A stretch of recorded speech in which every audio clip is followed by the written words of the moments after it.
pushes God away, and that's why it's a big thing for us, especially leaders of our church, priests and bishops, to see young people practice their faith. And I have tremendous admiration for all of you because it is a countercultural to have a faith, to practice, to become a member of the institutional church. Because nowadays we hear people who are spiritual, not religious.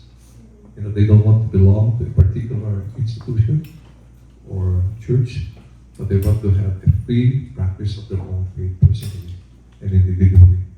And so happy that God, when Christ instituted the Catholic Church as a community, as a family. So it's beautiful to see something like this where people of various ages, we have dinosaurs like me, and we have some babies like you, young adults, and still very active in practicing your faith. And I also would like to congratulate Sister Claudia for, as a woman religious, how many women religious would please consider offering their lives for the service of God and for the service of the people. So, es un modelo de religión, de la vida religiosa, como se llama, monja madre. And so, I would like also to thank Father Robin for taking the ministry of being a spiritual leader among the young adults. So 45 years as a priest, 20 years as a bishop, and so I'm filled with joy and happiness doing what God has asked me to do. And so, and I'm thrilled, you all look so cool to me whenever I was young again like you. But anyway, so thank you, Father Robin, for extending the ministry here to the young people, to the especially the students here, and the faculty of the Aggies community. And so I look forward to seeing you again, and I promise you that I will offer some groceries in the coming days, knowing that it will be your finals already. Hope it helped.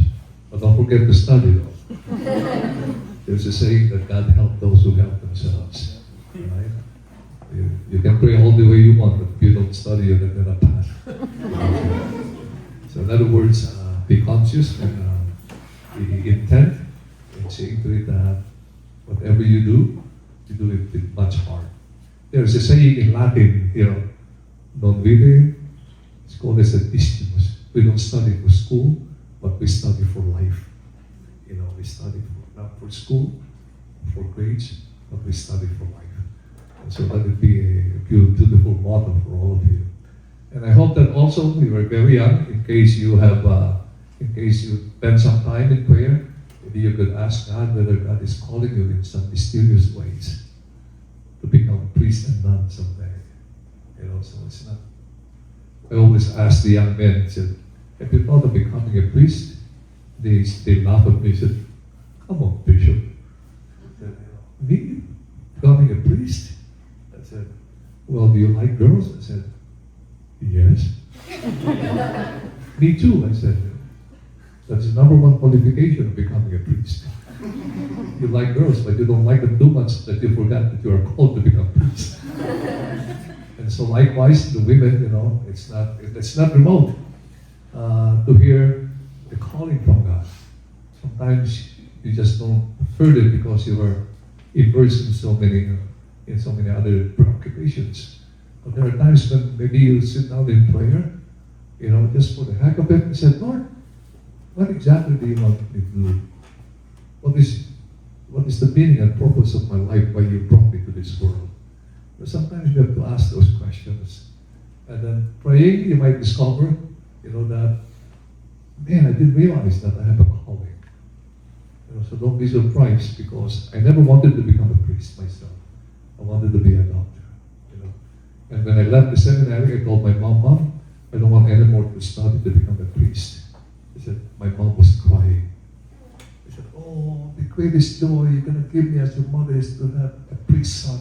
I want to have a priest son. I said, me too, that's why I'm leaving the seminary. But God's grace is more powerful. And so it is fun. It's a happy life. People think that, it's a lot of sacrifices. But life is full of sacrifices. Ask your parents. same thing, the sacrifices of rearing children like you, putting you to school, preparing food for the table, and praying for all of you, knowing where you are, the uncertainties of life. And so life is full of sacrifices, but God's grace is always there to help us and guide us. So I would like to thank you again. I always enjoy, especially the beautiful meal, delicious meal. And I hope that you will be successful in your endeavor. I hope that God remains in your heart for the rest of your life. All right? So thank you, and happy Thanksgiving to all, and good luck to you.